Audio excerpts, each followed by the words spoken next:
Hello everyone, Carol Undy here again with another video at last, and today I'm going to create a quilt outline for quilting a word. And so you can use this on your Christmas quilting as a quilt in the hoop. And so the first thing we're going to do is create our word, and I'm in Art Canvas in the software, and I'm going down to the vector lettering.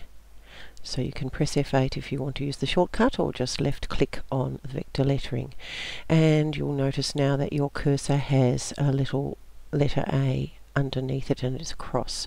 Just left click anywhere on the canvas and you'll get a cursor appear where you're going to type, and then you can just type in the word. So I'm going to type in the word Noel, and it's quite small, as you can see. Now I'm going to get out of my lettering tool to the select tool. Now you need to click off and back on again to select it. I don't know why, but you need to do that. And now you can change the font and the size of the lettering to your personal choice. So first of all, I'm going to choose the Lucidia calligraphy. I quite like that one, and I'm not going to worry about figuring out what point.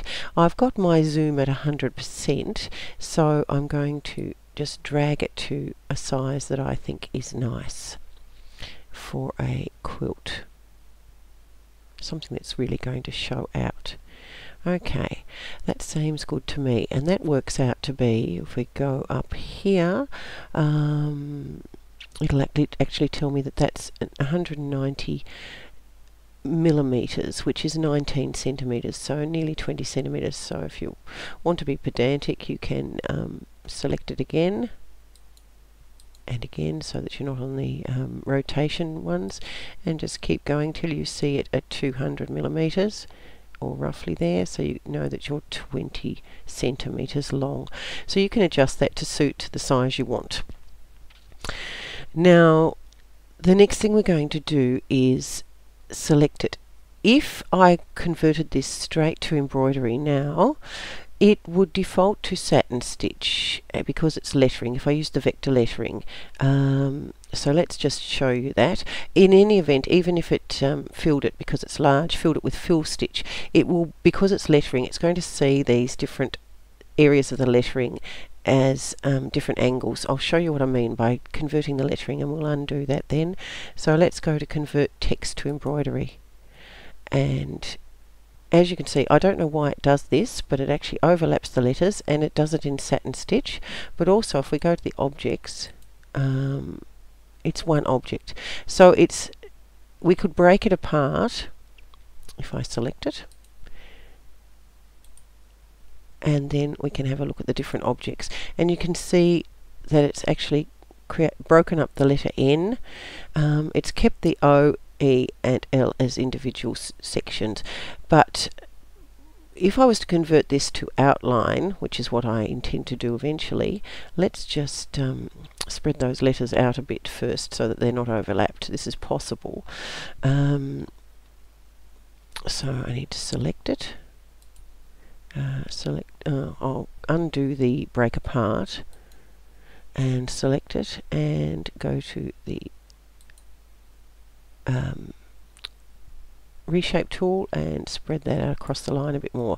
Now we've got them not overlapped. Now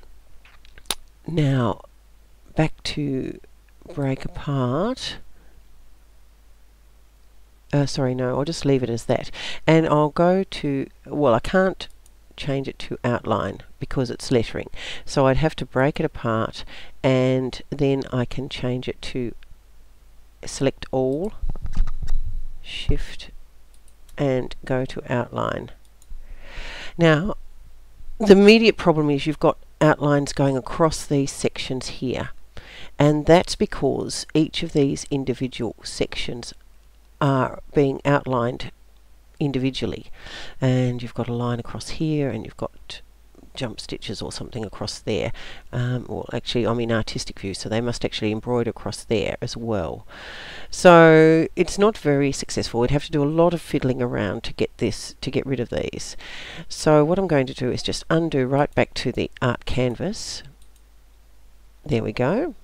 And I'm going to now, I'm just going to move this down the page so that it centers in the hoop better. I'm now going to select the lettering, and I'm going to go to Arrange, Convert to Curves. Now this is no longer lettering. If I was to convert text to embroidery, it wouldn't work because this is no longer lettering. It is now just shapes. And if I zoom in, you can see that this is one shape. There's no lines going across breaking up this shape, the N. So it's going to be one shape. Okay, let's just center that again. So now I'm going to, so now when I want to convert to embroidery, I need to use the convert vectors to embroidery because this is now a vector shape. And away we go. Now, it has converted it to step fill because it's quite big areas, which is what I want. If you hadn't made it this big and it converted it to satin stitch, you need to change it to step fill down here. The reason is we want one single angle for the lettering. And as you can see, if I go to the reshape tool, we've got one single angle. We haven't got this broken up into different angles, and there's a reason for that, because when we want the outline to go around the shape. Okay, so now while it's selected, I am going to go to down here and convert it to an outline. And I only had the end selected, so that's converted to a beautiful outline there. Now I'm in artistic view, so we're going to go back to out of that in a moment, but I'll just convert the rest of the letters by selecting here. I could have selected all and done them all at once, but I didn't realize I'd only had the end selected. So we're going to convert those to outlines as well, just by clicking on the outline. Now that's a single outline. You can have a triple outline if you like, and you can change that afterwards as well. I'm going to leave it on single outline just for the moment, and I'm going to zoom out just a bit. Let's just fit it to the page. That'd be a lot more sensible. Okay, now let's go out of artistic view, and we can see the lettering here embroidering throughout. This is the start, and it's going to jump over here, and then it's going to do the outline, and then come finish here and jump. Now already I can see that there's a bit of a problem because when it jumps, it's going to be actually stitching over its jump stitches. Now I don't like that myself, so I'm going to fiddle around with the start and end points so that I can get this so that it stitches out neatly. And the jump stitches are easy to remove. So I'm going to select the end to start with, and I'm going to start and end it here. I'm going to run along the bottom of the letters just as lettering would normally do. So if I go to my reshape tool, I can grab my start and end and put them here.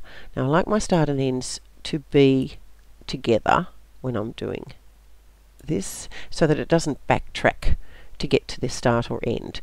So just move those two and press your enter button, and already we haven't got a jump stitch running across the letter N that it's got to, of course it's jumping from the start, so you can, some machines will actually stitch a stitch there and then move over, others will just jump to the start. It depends on the brand of your machine. You can also manually jog to the first stitch of the design to prevent that jump stitch if your machine stitches a stitch in the center first. Right, so that's got that one sorted. Now if we tab, it'll go to the next object, and we've got a nice little neat jump to there, but because I want to jump straight across, I'm just going to move those down here and press enter. And the next jump is to this central O here. Now in order to prevent that jump stitch, I'm actually going to move that object, well in fact I'm going to move this object, the outside part of the E, to the next position so that I can just skip that one for the moment. So let's move that up there. and it's automatically selected, so I can go to my reshape tool, and you see the start and jumps aren't even together on this one, so I'm going to move that down to there as well, the lowest point, and press enter. Okay, so we're going to run along there, and then the next one I want to do is the L, so we'll move that up as well. Select my reshape tool and start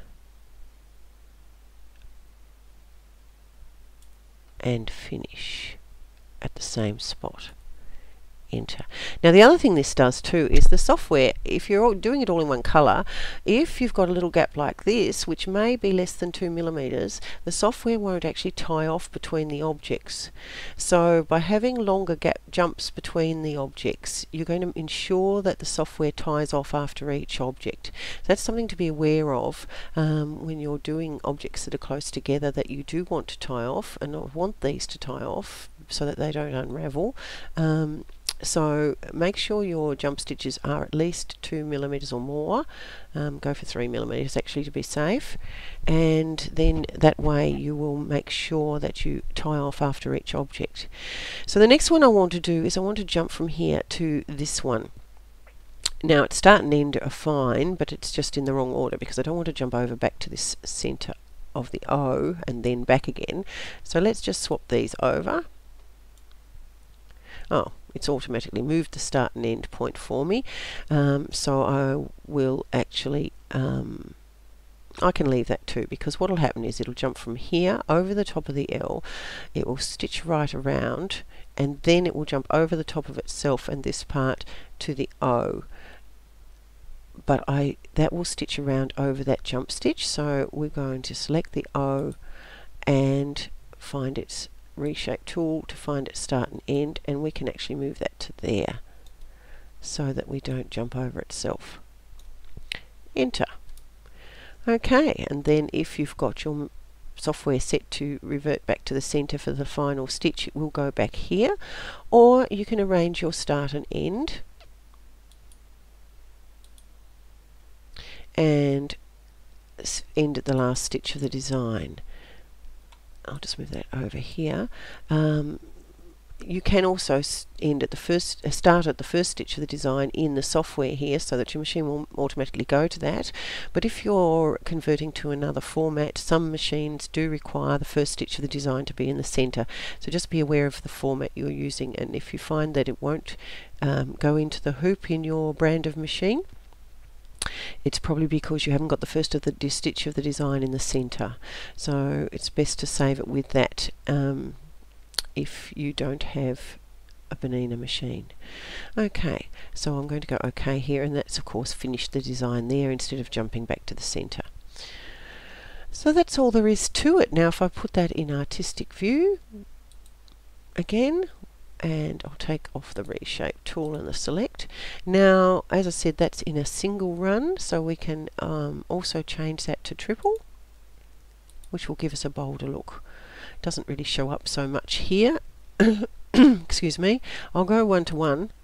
So that's the size that it's going to stitch out. Now at this point you can resize this smaller or larger to suit your project as well. So if you've decided halfway through, I mean, it's nice to work in a big size and then reduce the size afterwards once you've got all your details sorted. But if you decide you want it bigger, you can do that too. So I hope you enjoyed that little video. I'm going to actually go and stitch this out now, because there are a few points when you're stitching in the hoop about tension to consider. So the next little video will actually be a practical one on stitching these quilting designs out. Thank you very much.